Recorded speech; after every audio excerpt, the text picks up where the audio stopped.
Today's reading is from Genesis chapter 43. The famine was severe in the land, and when they had eaten all the grain that they brought from Egypt, their father said to them, "Go back and buy us a little food." Judah said to him, "The man was absolutely serious when he said, 'You may not see me again without your brother with you. If you agree to send your brother with us, then we will go down and buy you food. But if you don't agree to send him, then we can't go down, because the man said to us, "You may not see me again without your brother with you." Israel said, "Why have you caused me such pain by telling the man you had another brother?" They said, "The man asked us pointedly about our family. Is your father still alive? Do you have a brother?" So we told him just what we've said.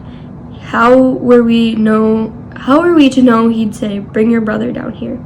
Judah said to his father Israel, "Send the young man with me. Let's get ready to leave, so that we can stay alive and not die. We, you, and our children. I will guarantee his safety. You can hold me responsible. If I don't bring him back to you and place him here in front of you, it will be my fault forever." If we hadn't waited so long, we would have turned twice by now.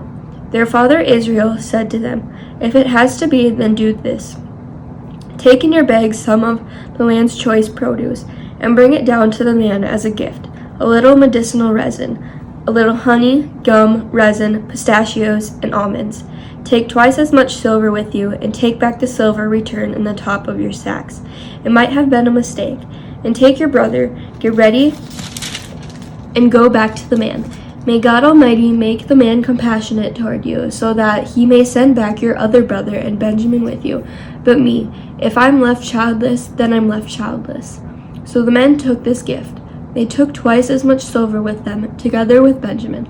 They left, traveled down to Egypt, and received an audience with Joseph. When Joseph saw Benjamin with them, he said to the manager of his household, "Bring the men to the house and slaughter an animal and prepare it, because the men will have dinner with me at noon."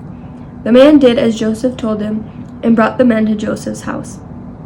When they were brought to Joseph's house, the men were frightened and said, "We've been brought here because of the silver put back in our sacks on our first trip, so he can overpower us, capture us, make slaves of us, and take our donkeys."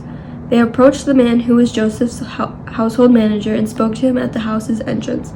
"Please, master, we come down the first time just to buy food, but when we stopped to spend the night and opened our sacks, there was the exact amount of each man's silver at the top of his sack. We've brought it back with us, and we brought down with us additional silver to buy food. We don't know who put our silver in our sacks." He said, "You are fine. Don't be afraid. Your God and your father's God must have hidden a treasure in your sacks. I received your money." Then he brought Simon out to them. The manager brought the men to Joseph's house and gave them water to wash their feet and feed for their donkeys. They prepared the gift, anticipating Joseph's arrival at noon, since they had heard that they would have a meal there. When Joseph came into the house, they presented him the gift they had brought with them into the house, and they bowed low in front of him. He asked them how they were and said, How is your elderly father, about whom you spoke? Is he still alive?" They said, "Your servant our father is fine. He's still alive."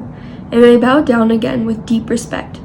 Joseph looked up and saw his brother Benjamin, his own mother's son, and he said, "Is this your youngest brother whom you told me about? God be gracious to you, my son." Joseph's feeling for his brother was so strong he was about to weep, so he rushed to another room and wept there. He washed his face, came back, pulled himself together, and said, "Set out the dinner." So they set out their food by themselves, and the Egyptians who ate with him by themselves, because Egyptians don't allow themselves to eat with Hebrews. The Egyptians think it beneath their dignity.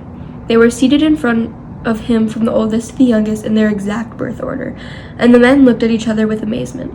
Portions of food from Joseph's table were brought to them, but Benjamin's portion was 5 times as large as theirs, so they drank together and were at ease.